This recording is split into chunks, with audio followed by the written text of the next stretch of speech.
Bago natin simulan ang mga usapin na pangmalawakan, ay maaari bang subscribe ang channel na ito upang masundan at masubaybayan nuwang mga susunod na ilalabas ko pang mga video. Maraming salamat po. Simulan na ang talakayan. Ang Russia ay kailangan ng maganda para sa digmaan laban sa NATO. Pata na rin sa pagkumpleto ng digmaan nito laban sa Ukraine. Ito ang pahayag ni Russian Defense Minister Andrei Belosov sa Ministry ng Depensa noong Lunes sa isang pagpupulong kasama ang Pangulong Vladimir Putin. Ayon sa ulat ng Politico, binalaan din ni Belosov ang posibilidad na direktang salungatan sa pagitan ng Moscow at NATO sa loob ng susunod na dekada. Ang Ministry ng Depensa ng Russia ay kailangang maganda sa anumang pagunlad ng mga pangyayari, kasama ang posibleng salungatan sa militar sa NATO sa Europa sa susunod na dekada.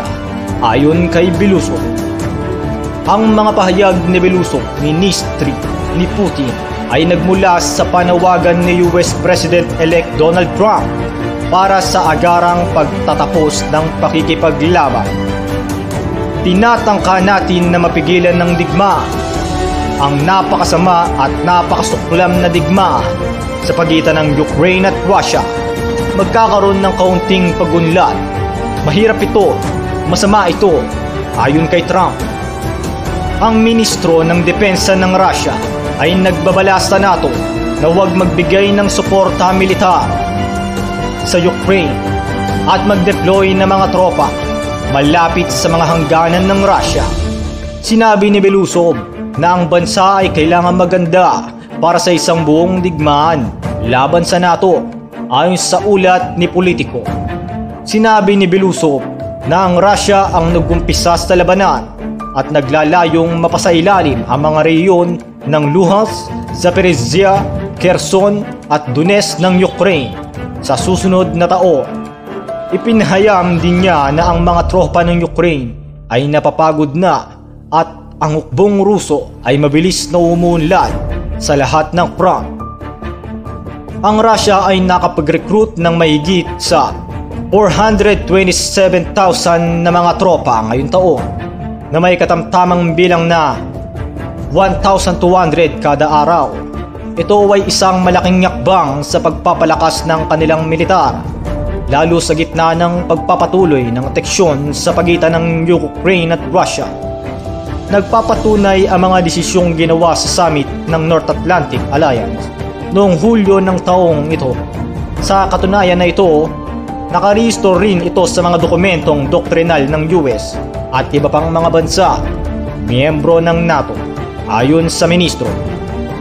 Kasabay nito, inakusahan ni Russian President Vladimir Putin ng Estados Unidos na nagpapatakot sa mga tao gamit ang isang hindi umiiral na banta mula sa Russia habang nagpapadala ng mga tagapagsanay upang tulungan ng Ukraine. Itinuro ni Putin ng pagkakaroon ng napakataas na tensyon sa pagitan ng Russia at kanluran sa NATO. Ang dahilan nito, ang Russia ay lumapit na sa linya ng pagsuway kung saan hindi natin magagawa ang pag-atras at magsisimulang tumugon. Ayon kay Putin, ang mga bansang miyembro ng NATO ay nagpapataas ng gastos sa militar at pagkakaroon ng militar malapit sa hangganan ng Russia. Ang bilang ng mga serbisyo militar ng Amerika sa Europa ay lumampas na sa 100,000. Dagdag pa ni Putin, ang sagot ng Pentagon sa mga pahayag ni Andrei Belosov ay kinunkondena ng Estados Unidos ang mga malawakang katwiran at nagpapataas sa tensyon ng retorika.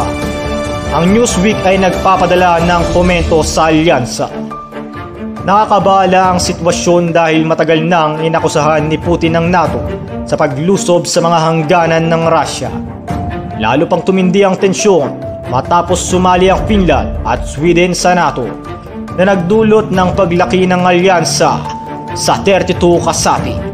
Ang pagtaas ng gastos sa militar ng NATO at pagkakaroon ng mga tropa malapit sa hangganan ng Russia ay nagdudulot ng galit ni Putin.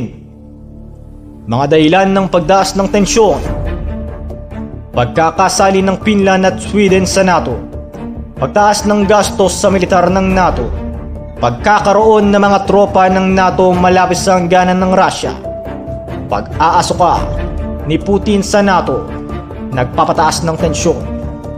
Ang mga pag-aakusa at kontra-akusa tungkol sa negosasyon upang tapusin ang digmaan ay nagdudulot ng pagtaas ng tensyon sa pagitan ng Moscow at NATO, lalo na kung ang kasaping Europino ng alyansa ang magkakabarangay na may malaking bahagi na suporta sa Ukraine. Alam nyo mga kapatid, dito natatapos ang ating usapin. Maraming salamat sa inyong pakikinig at sa patuloy ng pagsuporta.